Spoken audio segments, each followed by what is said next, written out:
What's so funny? That's what the other guy said. Who's the other guy? The guy who was driving that car back there. The guy who picked me up before you did. Was that him in the car? Yeah, I'm sure it was. Couldn't have walked very far. Why is that? Because I cut off his legs. And his arms. And his head. And I'm gonna do the same to you.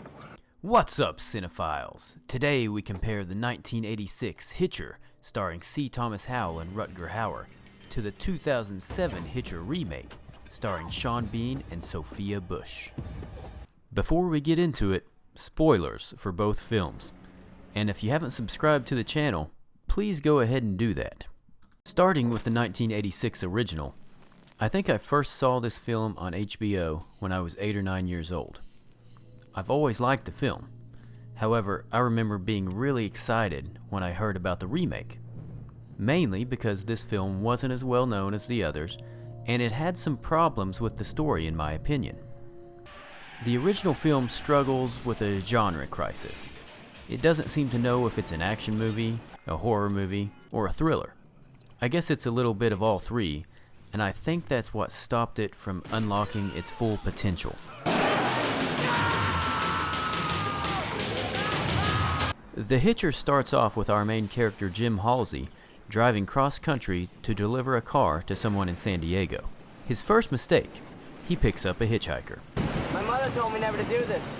And let me go ahead and say now, another problem I have with the original is how stupid this character is. He makes terrible decisions to the point that it's hard to like him or even have sympathy for his outcomes, because they were all his decisions that put him there. The film starts off pretty great with a lot of creepy tension, and Rutger Hauer's performance of John Ryder is frankly terrifying at times. You got any idea how much blood jets out of a guy's neck when his throat's been slit? Halsey gets rid of him, or so he thinks. Then he sees Ryder in the back of a family station wagon. He tries to warn the other family and ends up crashing in the process. He catches up to the vehicle and finds the family dead. And this is an awesome shot of blood dripping out of the car onto his shoe.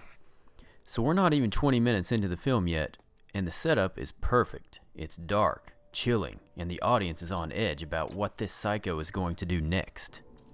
Then we get this scene, where nothing happens except it takes away a little of that fear that we had about John Ryder.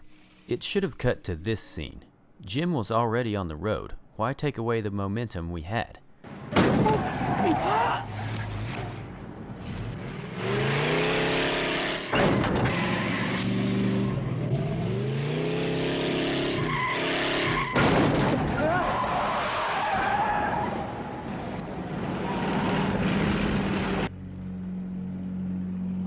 We get the look on Jim's face and we know, this psycho isn't going away.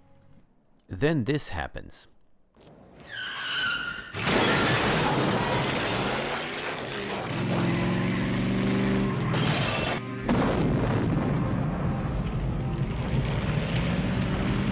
Ups the ante for sure.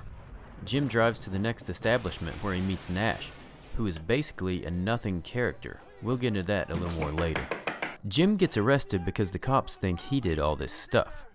And then they interrogate him, and his dumbass can't even answer simple questions. So the cops lock him up for the night, and he awakes to this.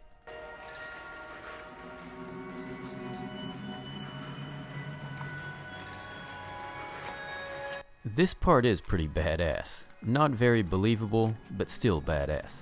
John Ryder has killed the entire police department.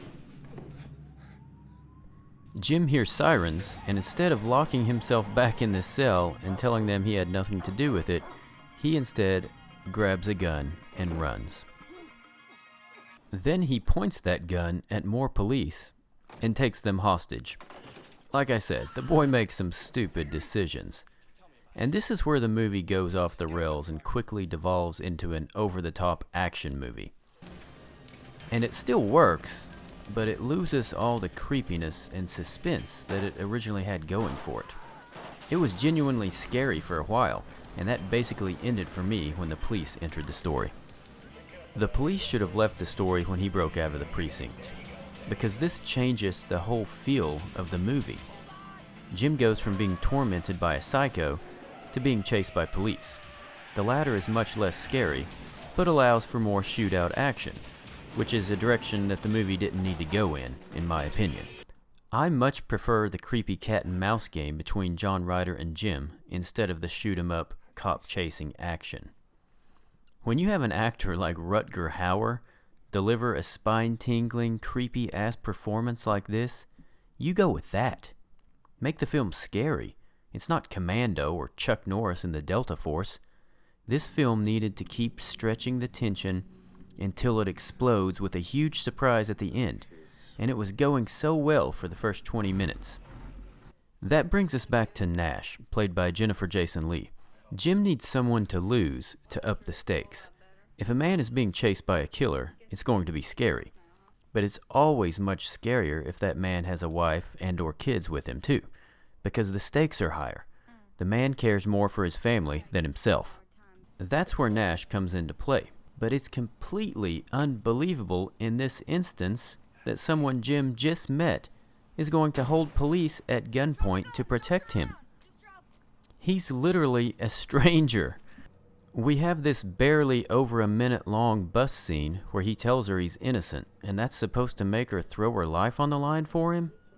Ludicrous. So we get the Bonnie and Clyde action blowout for the next few minutes, then another creepy scene at the hotel, then Nash dies. And it's a cool, horror-esque movie death. She gets pulled apart. But we don't give a shit. Jim's known her for all of 3 hours. If they wanted us to care about this character, she should have been with Jim from the beginning. Finally, we get this cool 80s action finale.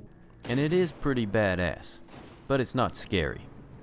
And that's my main gripe with this film. I see it as a missed opportunity.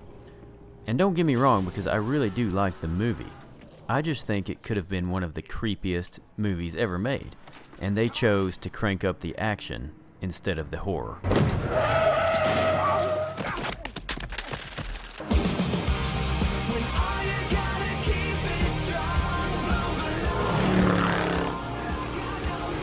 The Hitcher 2007. This film was produced by Michael Bay's production company Platinum Dunes, who also did the Texas Chainsaw remake and later the Friday the 13th reboot. Like all the mid-2000 horror films, it starts off with pop music and young, beautiful actors. And let me just say, it doesn't get any better than Sophia Bush. I would watch her read the phone book. Oh, and the car is pretty badass too. As far as the film, I remember liking this one when I first saw it. But after the rewatch, it doesn't seem to hold up as well as I remember. And it sounds weird for a movie that's only 15 years old, but it seems really dated. And it's because of that damn orange and teal saturation. It works a lot of the time, but the oversaturation with the outside desert shots makes the movie look cheap. I mean, look at Sophia Bush here. She looks orange. And this opening shot with the outdated CGI. It may have looked cool 15 years ago, but today it looks like shit. And when I'm comparing a 36-year-old film to a 15-year-old film, and a 36-year-old film looks better, that's a problem. The remake did significantly improve the story, mainly due to the fact that it is extremely believable as to why the cops would think Jim and Grace are the killers. Just like the original, our protagonists see John Ryder in a family station wagon. They try to warn the driver and get into an accident. When they catch up to the car, both of them touch all over it. Jim touches the knife, the bodies, everything. And then Grace drives. The dying guy squirts blood all over Jim. Of course they look guilty. It makes sense. In the original, C. Thomas Howell just peered in the back glass and blood dripped on his shoe. And the cops don't even mention the blood on his shoe. So from the get-go, the remake is far more believable. Another pro of the remake is this guy. He's not a moron. He's a detective who actually investigates. He immediately knows that Jim and Grace are innocent, unlike the original, where all the cops were portrayed as complete dumbasses who shoot first and ask questions later. So basically, the remake succeeded in producing a better, more believable story. That being said, they didn't produce a better film. Let's look at some of the same scenes from each movie. I don't think the remake did any of the scenes it was trying to duplicate better than the original.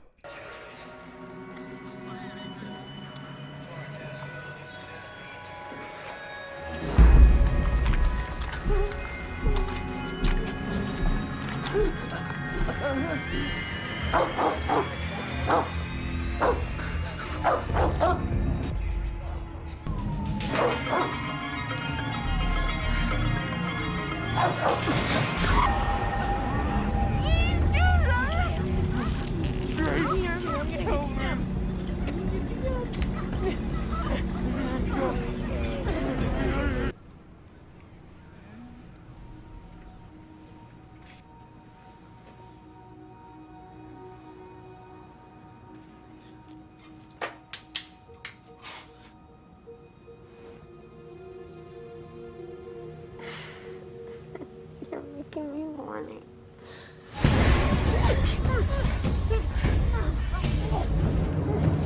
I'm fucking horny too.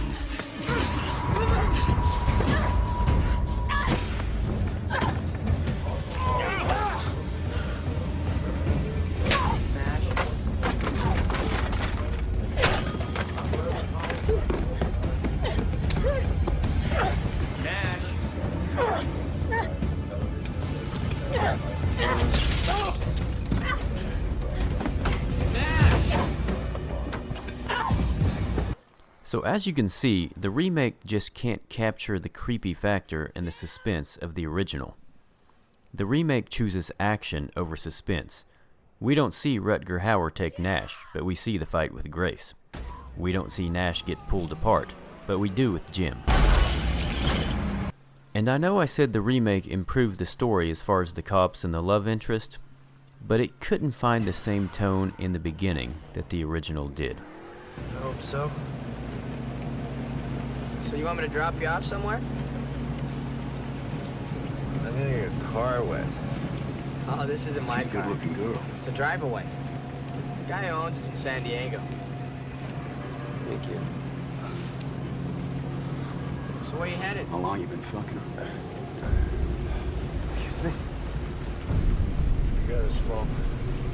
Yeah, Simple sure. question.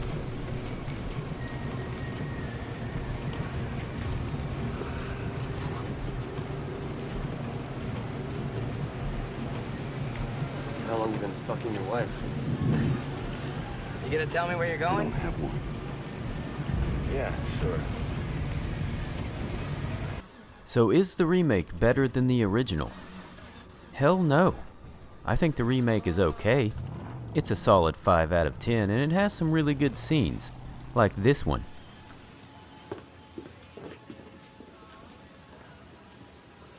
It's a car, ain't it?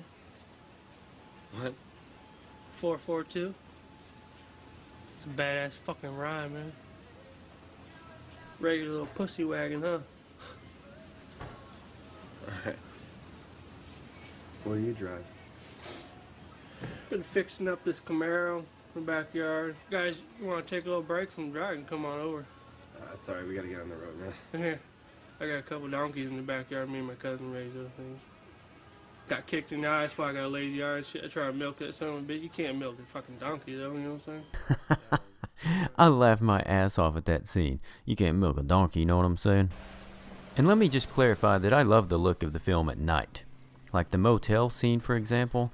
This is where that early 2000 tint looks badass. Like The Matrix, not the orange look out in the desert. So what does the remake have that I like better than the original? Like I said, more believable story, Sophia Bush, and that hilarious convenience store clerk. The original beats it in acting, directing, and overall feel. And you just can't top Rutger Hauer, he's amazing. If you like this video, please give it a thumbs up And while you're at it, hit that subscribe button and show me some love. Oh, Billy.